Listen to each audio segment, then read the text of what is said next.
Hi friends, ఎలా ఉన్నారు? నేను ఇప్పుడు మీకు ఓటర్ ఐడిని 5 నిమిషాల్లో మనం ఎలా అప్లై చేసుకోవచ్చు అనే సింపుల్ టెక్నిక్ అయితే మీకు చూపిస్తాను. సో ఇప్పుడు ఓటర్ ఐడి అప్లై చేయడానికి మంచి సమయం.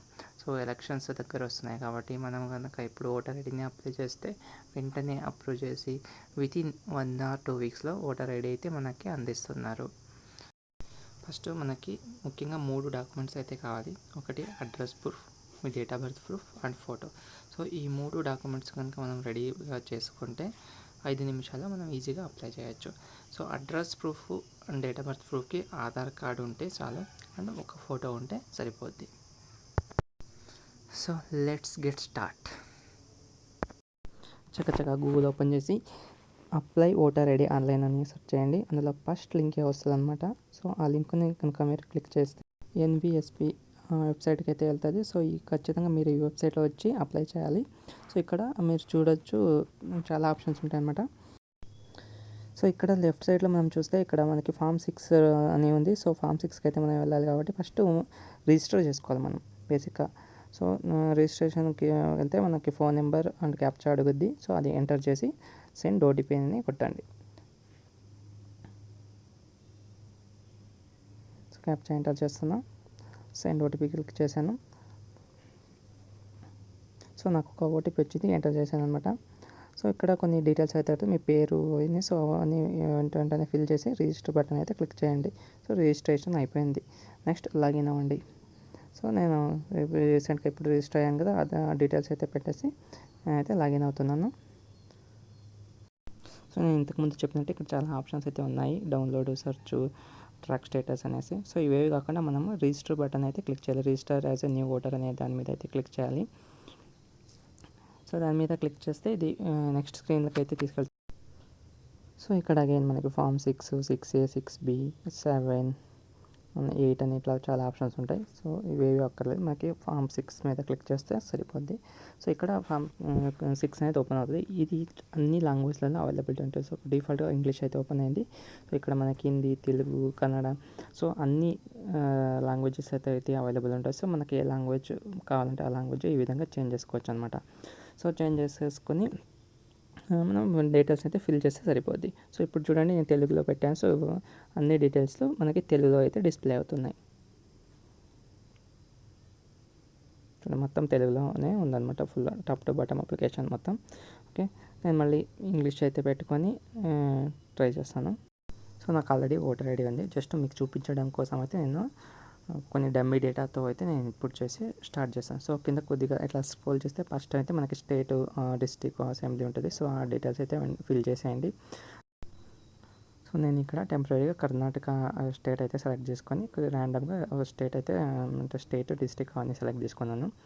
సో ఇక్కడ పర్సనల్ డీటెయిల్స్కి వచ్చేసరికి మనకి మన డీటెయిల్స్ అడుగుతున్నారు. Just name, surname, name of relative, మనం రిలేటివ్స్ డీటెయిల్స్ పెట్టాలి కదా. సో ఫాదర్ కానీ మదర్ కానీ, సో ఆ డీటెయిల్స్ అనమాట. నెక్స్ట్ రిలేషన్షిప్, వాళ్ళతో ఉన్న రిలేషన్షిప్ ఏంటి, సో ఇట్లంతా ఫిల్ చేయాలి. సో నా నేమ్ నేను ఫిల్ చేయగానే ఇక్కడ చూడండి కన్నడలో అయితే వస్తుంది. ఎందుకంటే నేను స్టేట్ కర్ణాటక సెలెక్ట్ చేశాను కాబట్టి కన్నడలో వస్తుంది. అలాగే మీరు ఆంధ్ర సెలెక్ట్ చేసుకుంటే కనుక మీకు తెలుగులో అయితే రావడం జరుగుద్ది. సో ఇక్కడ చూడండి, నేమ్ ఆఫ్ రిలేటివ్ అప్లికెంట్ అంటే సో మన రిలేటివ్స్ లైక్ ఫాదర్ కానీ మదర్ కానీ లేకుంటే మీ గార్డియన్ ఎవరు ఉంటే వాళ్ళు అయితే మీరు ఎంటర్ చేయొచ్చు. సో ఇక్కడ సర్నేమ్ అనేది optional. So only red mark ఉండేవి అంటే రిక్వైర్డ్ ఫీల్డ్ మాత్రమే అయితే ఫిల్ చేసేయండి. రిమైనింగ్ ఆప్షనల్ అన్నీ వదిలేయండి. సో నేను చూడండి ఎక్కడెక్కడైతే రెడ్ కలర్ ఉందో వాటిని మాత్రమే ఫిల్ చేస్తున్నాను. ఇక్కడ ఫోన్ నెంబర్ పెట్టాలి. ఫోన్ నెంబర్ అయితే మీది పెట్టుకోండి. మీది పెట్టుకుంటే దీనికి ఓటీపీ వస్తుంది అనమాట. ఆ ఓటీపీ ఎంటర్ చేయండి. ఈమెయిల్ ఐడి కావాలంటే పెట్టండి. సో ఏమైనా అప్డేట్ ఉంటే మనకి ఈమెయిల్ ద్వారా వచ్చేస్తాయి. సో ఆధార్ నెంబర్ కూడా ఆప్షనల్ పెట్టారు. సో నేనైతే ఎంటర్ చేయట్లేదు, బికాస్ నాకు ఆల్రెడీ ఓటర్ ఐడి ఉంది కాబట్టి నేను ఆధార్ నెంబర్ అయితే ఎంటర్ చేయొచ్చు. మీరు ఆధార్ నెంబర్ ఖచ్చితంగా ఎంటర్ చేయండి. సో మీ జెండర్ సెలెక్ట్ చేసుకోండి, అలాగే డేట్ ఆఫ్ బర్త్ని సెలెక్ట్ చేసుకోండి. నెక్స్ట్ సెక్షన్లో డేట్ ఆఫ్ బర్త్ సెలెక్ట్ చేసుకోవాలి. సో దానికి ప్రూఫ్ అనమాట. సో మనకి ఇక్కడ ఇన్ని ప్రూఫ్లు అయితే అలౌ చేస్తారు. Birth certificate and passport, pan card, driving licence, Aadhaar card and SSC certificates. So మనకి ఇన్ని ఆప్షన్స్ అయితే ఉన్నాయి. ఇందులో ఏదో ఒకటి మనం అప్లోడ్ చేసుకోవచ్చు. నేనైతే దీనికి పాన్ కార్డ్ అయితే పెట్టాను అనమాట.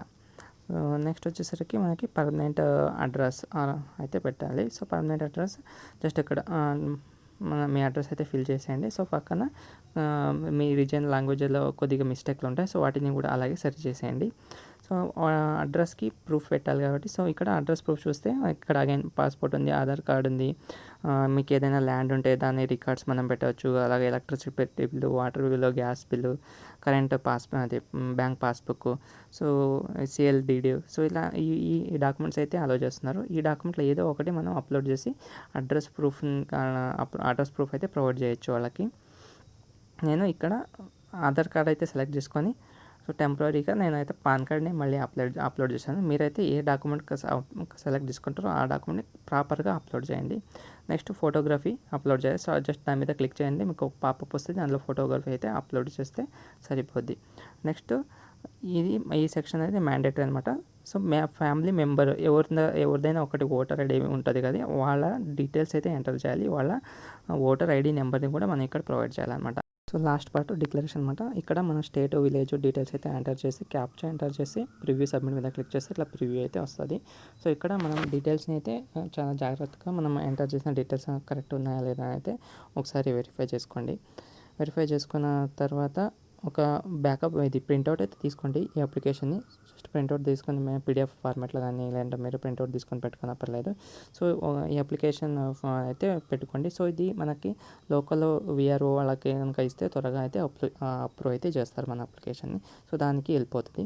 సో ఇదంతా అయ్యాక జస్ట్ ఇంకోసారి మొత్తం చెక్ చేసుకున్న తర్వాత మీరైతే ఇలా స్క్రోల్ చేసి కింద సబ్మిట్ బటన్ అయితే క్లిక్ చేయండి. సో అంతే అయిపోయింది అనమాట. సో మీకు ఈ విధంగా రెఫరెన్స్ ఐడి అయితే ఉంటుంది. ఈ రెఫరెన్స్ ఐడిని కూడా నోట్ చేసుకోండి.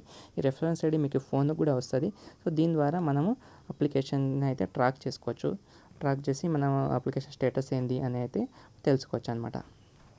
ఈ అప్లికేషన్ని ఎలా ట్రాక్ చేయాలి, ఎలా డౌన్లోడ్ చేసుకోవాలి, అలానే మన అప్లికేషన్ జనరేట్ అయిందా, డిస్పాచ్ అయిందా, ఏ కొరియర్ ద్వారా డిస్పాచ్ అయింది, సో ప్రజెంట్ ఎక్కడ ఉంది అన్న విషయాలను కూడా మనం తెలుసుకోవచ్చు. సో ఈ విషయాలని నేను నెక్స్ట్ వీడియోలో అయితే చూపిస్తాను, వీడియో లెంత్ అవుతుంది కాబట్టి. So thank you for watching. So మీకు ఈ ఇన్ఫర్మేషన్ కనుక నచ్చినట్లయితే దయచేసి లైక్ చేయండి, సబ్స్క్రైబ్ చేయండి, షేర్ చేయండి. Thank you.